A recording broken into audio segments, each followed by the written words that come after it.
की थी और एटीट्यूड की। ज़ाहिर-सी बात है जब एक लेडी रोड पर वर्कआउट करती है, आपको पता है इर्द-गिर्द का माहौल बिल्कुल चेंज हो जाता है। बिल्कुल, होर्डिंग्स आती हैं, बिल्कुल। मुश्किल होता है लेकिन हो जाता है। इंसान में एबिलिटी हो तो सब कुछ कर सकता है वो।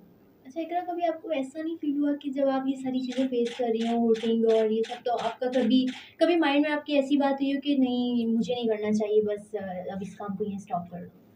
ये मेरे बच्चों का फ्यूचर है और मैं ऐसा कभी नहीं करूँगी। ओके।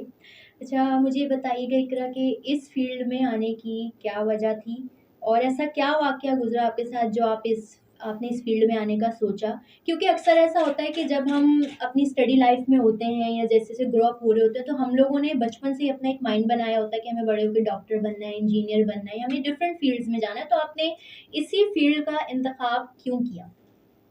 ऐसा कुछ माइंड तो नहीं था क्योंकि बैकग्राउंड बहुत स्ट्रॉन्ग था और इन सब चीज़ों की ज़रूरत भी नहीं थी। ज़रूरत तो आज भी नहीं है, लेकिन हमेशा कल के बारे में कभी सोचा नहीं।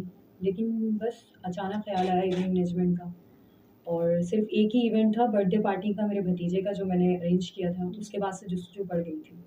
अच्छा, आपका एक्सपीरियंस इस फ़ील्ड में कैसा रहा? एक्सपीरियंस तो बहुत अच्छा है। अच्छा, मुझे ये बताइएगा कि आपका इस फ़ील्ड में कोई बिज़नेस पार्टनर? जी हाँ, बिज़नेस पार्टनर पहले तो नहीं था, लेकिन अब है। अच्छा, पहले क्यों नहीं था और अब क्यों है? अगर आप इसकी वजह हमें बताएँ तो? पहले मैं खुद ही सब कुछ देख लेती थी और अब थोड़ी-सी मुश्किल होती है, ज़ाहिर-सी बात है, काम बढ़ रहा है हुँ। और फिर मसले-मसाइल पैदा होते हैं, फुल टाइम नहीं दे पाती, तो इसलिए पार्टनर रखा है। और इसके अलावा और आपके सिर्फ़ यही बिज़नेस हैं इवेंट मैनेजमेंट के अलावा, या आप और मुख्तलिफ़ फ़ील्ड्स में भी इन्वॉल्व हैं, या आपके इसके अलावा और भी कोई बिज़नेस है? बिज़नेस इवेंट मैनेजमेंट के अलावा मेरा सैलून है, आयरा इवेंट सैलून और मज़ीद मैं आगे ग्रो अप करना चाहती हूँ। अ, सैलून के रिलेटेड मैं आपसे सवाल पूछना चाहूँगी कि सैलून में आपके कौन-कौन सी सर्विसेज़ अवेलेबल होती हैं जो 24 आवर्स के लिए हों? 24 आवर्स के लिए तो बिल्कुल भी नहीं है, ओके, मैक्सिमम 12 आवर्स। ओके। मुझे ये बताइएगा कि एक सबसे बड़ा जो सवाल है जो बहुत मेरे लिए ख़ास तौर पे बहुत इम्पोर्टेंट है कि आपकी ड्रेस के बारे में लोग बहुत पूछते हैं। मुझे ये बताइए इसका क्या राज़ है और आपका ड्रेस डिज़ाइनर कौन है? दरअसल प्रॉब्लम ये है कि इसका राज़ ये है कि जब मर्दों वाले काम करने पड़ते हैं ना, तो मर्द करना पड़ता है।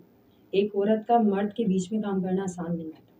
मुझे तो ख़ैर नहीं लगता कि आसान है, हुँ, हुँ। तो इस वज़ह से मेरी ड्रेसिंग ऐसी रहती है और एटीट्यूड ऐसा रखती हूँ कि कोई अप्रोच ना कर सके। बिल्कुल, मतलब आपका एटीट्यूड इतना ज़्यादा हार्श होता है कि लोग बात करने में आपसे बिल्कुल। डरें कि अच्छा, एक औरत को किसी भी वो डिफरेंट फ़ील्ड में हो या वो किसी भी फ़ील्ड से रिलेटेड हो, एवरीथिंग, उसको ऐसा क्या करना चाहिए कि वो एक कामयाब वुमन बन सके और अपने बच्चों के फ्यूचर को लेकर एक बहुत ही पावरफुल स्ट्रॉन्ग मदर बन सके?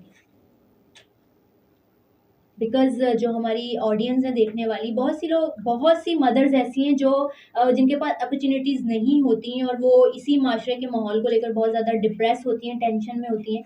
तो आप ऐसा उनको कुछ बताइए या ऐसी कोई एडवाइस दीजिए जो उनका थोड़ा कॉन्फिडेंस लेवल बहाल हो, उनको पता चले। तो मैं चाहती हूँ कि आप हमारे व्यूअर्स को अपने थ्रू कोई मैसेज देना चाहें जो हाउसवाइफ़ हैं, जो कुछ करना चाहती हैं अपने लिए, अपने घर के लिए, अपने बच्चों के लिए। उनके लिए बस एक ही मैसेज है अपने आप को स्ट्रॉन्ग रखें और दुनिया के बारे में बिल्कुल भी ना सोचें। क्योंकि जब कोई भी प्रॉब्लम होती है तो कोई रिश्तेदार या दुनिया वाले आके नहीं पूछते आपको।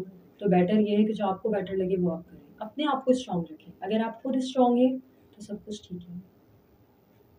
थैंक यू सो मच इकरा नियाज़, आपने आज अपने कीमती वक़्त में से हमें वक़्त दिया, बहुत अच्छा लगा।